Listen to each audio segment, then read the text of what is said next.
My grandma loved to play cards, and she loved to gamble, and she was good at gambling. Thankfully, she wasn't one of those gamblers who was in the casinos day in and day out, spending all the family's money and stressing everybody out. She just liked to play with friends, games at their house, but she was so good, she always won. And one day, I was over at her house, and actually, I watched her shuffling cards, and she did these really strange shuffles. I said, Grandma, why are you shuffling the cards like that? And she said, Johnny, I'm so good at cards that I don't want anybody to accuse me of cheating when I shuffle the cards. I want it to be so obvious that I'm shuffling these cards that nobody can accuse me of cheating, because trust me, they have before. And she said, but you know what? The real secret when it comes to being good at cards is not how you shuffle the cards or being able to shuffle the cards well.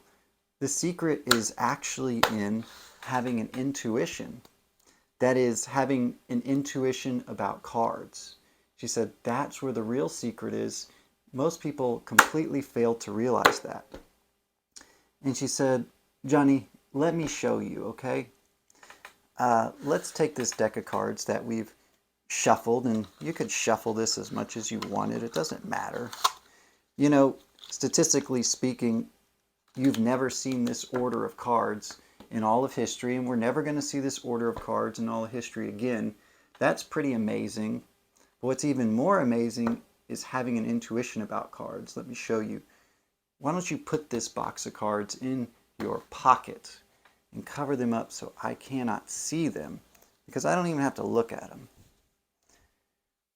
And Johnny boy, I just want you to name any card in that deck, whatever just comes to your mind. And I say, oh gosh, Grandma, I don't know. How about the three of spades? So the three of spades. All right, give me a second. She closed her eyes deeply, and I saw her concentrating. She said, you know what? I don't think it's near the top of the deck. I don't think it's near the bottom of the deck. I feel like it's somewhere in the middle. Maybe like, let's see, 18, 19, no.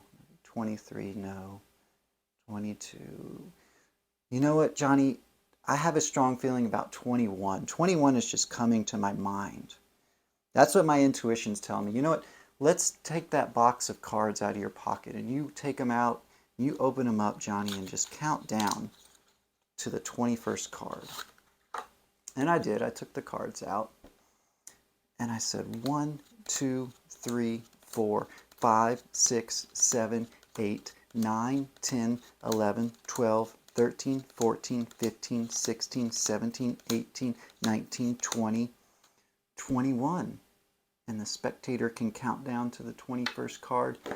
And I failed to mention, but I think my grandma passed a little bit of that gift on to me, because I've always had a little bit of an intuition about cards, which is why at the 21st card, just like my grandma did, we find the three of spades.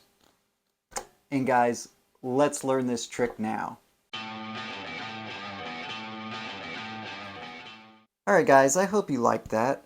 This is probably my favorite Mnemonica or Aronson or Mem Deck stack trick that I know, and I came up with the just this whole presentation and method over the years, and I've gotten a really good reaction from this trick in the past, and it's basically, I'm just going to go over how this works. So, of course, you can use any stack for this trick, and I don't have these in mnemonica order, but so if you notice that some are out of place, I just have the card that I need set in place just for demonstration purposes. So that's why. But normally this would be in mnemonica stack, or which is what I know, or whatever Mem Deck you are working with, so to speak. So the way the trick works is you're just going to have your stack, and you're going to do a series of basically false shuffles, and I have a video on that, I'll leave a link in the description, and you can see basically all you're doing with these different shuffles is cutting the deck. And I added a new shuffle in there. I'll probably make a video on this in the future, but it kind of looks like this. You tap and I actually believe that Juan Tamariz teaches this in the book. I'll have to look that up, but I'll make a video on that too. But you could just do the, some false cuts like I started out doing. I have a video on that too. I'll leave a link to that. And then you can do, this is the Charlier shuffle. And I just came up with the patter because, just so that it doesn't look too strange to the audience, like, why are you doing this? We're shuffling them like this. I came up with the whole patter about my grandma. And it's actually funny because some of that's true. Not the intuition part, but my grandma did love to gamble with her friends, and she was really good at it, and she loved cards. So all that's true. Feel free to use whatever kind of pattern that you want, but for me that justifies the whole shuffling procedure. And now let's talk about how I get the deck back into mnemonica order so that I can finish the trick. So I'm going to release some videos on this in the future, but what you need to do is you want to have basically a crimp card, which is going to allow you to cut after you do these series of shuffles, which are basically just cutting the deck. You want to have some kind of crimp card, which will allow you to cut that card to the top or bottom of the deck. In this case, for me, it's the 4 of clubs. So I can get that back to the top, and I can get the 9 of diamonds on the bottom. So it's like getting it back into regular mnemonica order, like the cards have never been shuffled. And so there's different ways to do that. And like I said, I'll make a video on that, but you can short the cards so that you can, riffle to the shorted card and then cut to it. You can have a breather crimp, so you can do a Charlier to it, and or a cut on the table would work too. Actually, what I've done here, I came up with this method years ago, and you may like this. This is actually a stripper deck. I really don't like stripper decks that much, but I had this, and this is the only thing I've ever came up with that I like to use the stripper deck for. What I did is I just took the 4 clubs and I reversed that in the deck. So now I've got, if you're familiar with the stripper deck, I've got a little bulge of the card that sticks out here, which basically makes it like a crimped card for me. I can locate it. I can riffle down, and I've got it right there. So in order to just cut it to the top, I can just riffle down and then cut the deck to the table, and I've got it on top. And that's, when I'm in a pinch, that's an easy way for me to just have that crimp ready to go for my mnemonica stack without having to actually short cards and scallop cards. There's a couple of different methods. And so once you get the deck back into mnemonica order, the rest of it is pretty self-explanatory. If you know mnemonica stack, of course you're going to, I like the idea of, you don't have to, but I like the idea of having them put it in the box. Actually, I'd probably put it in the box so that they don't drop the cards or something. And then, have the spectator place it in their pocket or behind their back or somewhere, just in case they think like you can maybe see the cards somehow and you know the location by looking at them. So that will just kind of erase that method. And I like to sometimes throw in that patter of, which is actually true, that you've probably, well, it's not true in this case, but whenever you shuffle a deck of cards, the odds are you've never seen that order of cards in all of history, which I still don't believe that. I don't know how that works, but apparently it's true.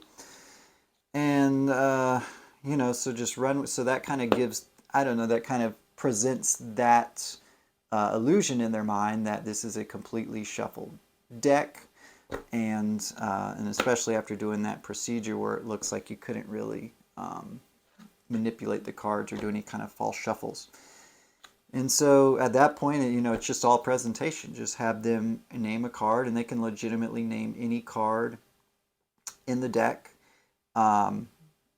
for this trick, you probably hope that they don't name the 4 of clubs or the 9 of diamonds, because that would be a different magic trick right there, but you've already built up the presentation for this trick. But you could just say, well, it's on top of the deck.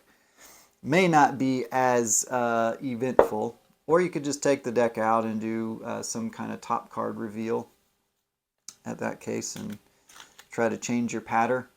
But, so you're just going to, have them bring the deck out and allow them to count down.